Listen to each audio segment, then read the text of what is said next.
अच्छा और बुरा व्यक्ति की प्रवृत्ति है, लेकिन सवाल यह है कि क्यों और कैसे कोई व्यक्ति अच्छा या फिर बुरा बन जाता है। वहीं इससे भी जरूरी चीज यह है कि अच्छा इंसान कैसे बने। आज संसार में चारों ओर बुराई ही बुराई है। दंगे फसाद, लड़ाई झगड़े, हत्या और आपराधिक कामों से जुड़ी खबरों की कोई कमी नहीं है। इसका कारण है इंसान का बुरा बनना। जब इंसान की प्रवृत्ति बुरी हो जाती है तो संसार भी बुराइयों से भर जाता है। गौतम बुद्ध की इस कहानी से जानेंगे क्यों कोई व्यक्ति बुरा बन जाता है और बुरे काम करने लगता है। साथ ही इस कहानी में जानेंगे कैसे बने अच्छा इंसान।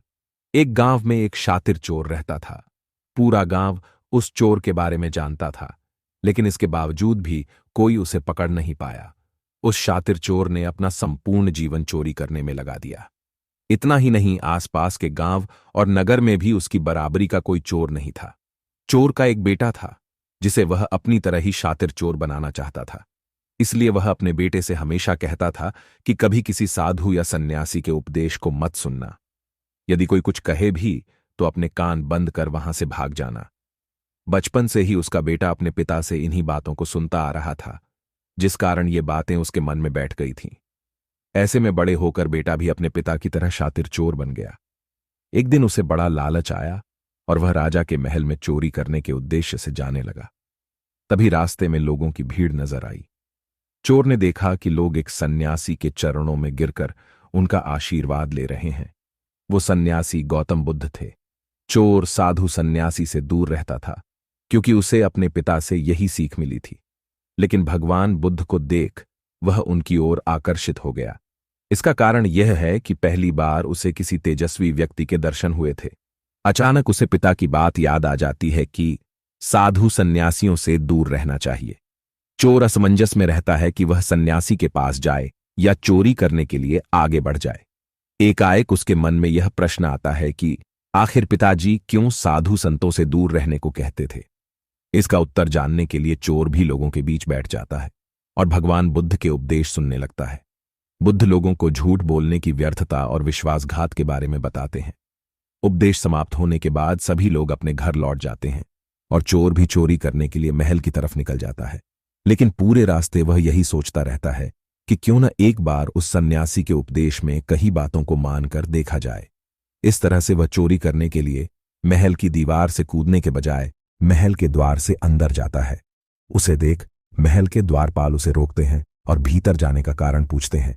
चोर कहता है, मैं चोर हूं और महल में चोरी करने जा रहा हूं। द्वारपाल उसकी बातें सुनकर हंसने लगते और हैं। कहते हैं जरूर यह महल का सेवक या नौकर होगा और हमसे मजाक कर रहा है।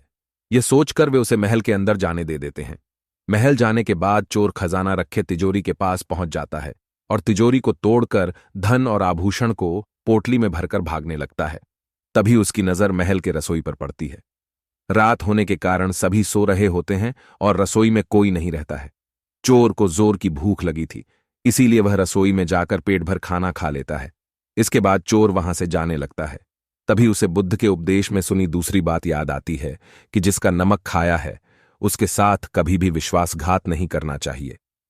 चोर सोचता है, मैंने इस महल का नमक खाया है, ऐसे में इनका धन चोरी कर मैं इनके साथ विश्वासघात करूंगा।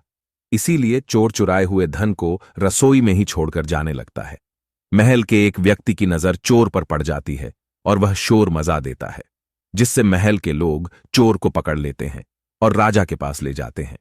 राजा चोर से पूछता है कि जब तुमने चोरी कर ली थी तो फिर इसे छोड़कर क्यों जा रहे थे। चोर कहता है, एक सन्यासी के उपदेश के कारण। चोर की बात से राजा प्रभावित होते हैं और उससे कहते हैं, अगर तुमने ऐसे उपदेश बचपन से ही सुने होते तो तुम कभी चोर बनते ही नहीं। इतना कहकर राजा ने उसे कोई सजा नहीं और छोड़ दिया। लेकिन राजा ने उससे कहा कि एक बात याद रखना, सही संगत और सही उपदेश से ही व्यक्ति अच्छा इंसान बनता है। बचपन से ही गलत संगत और गलत उपदेश मिलने के कारण वह बुरा व्यक्ति बन जाता है। संगत और उपदेश व्यक्ति का जीवन बदल देते हैं।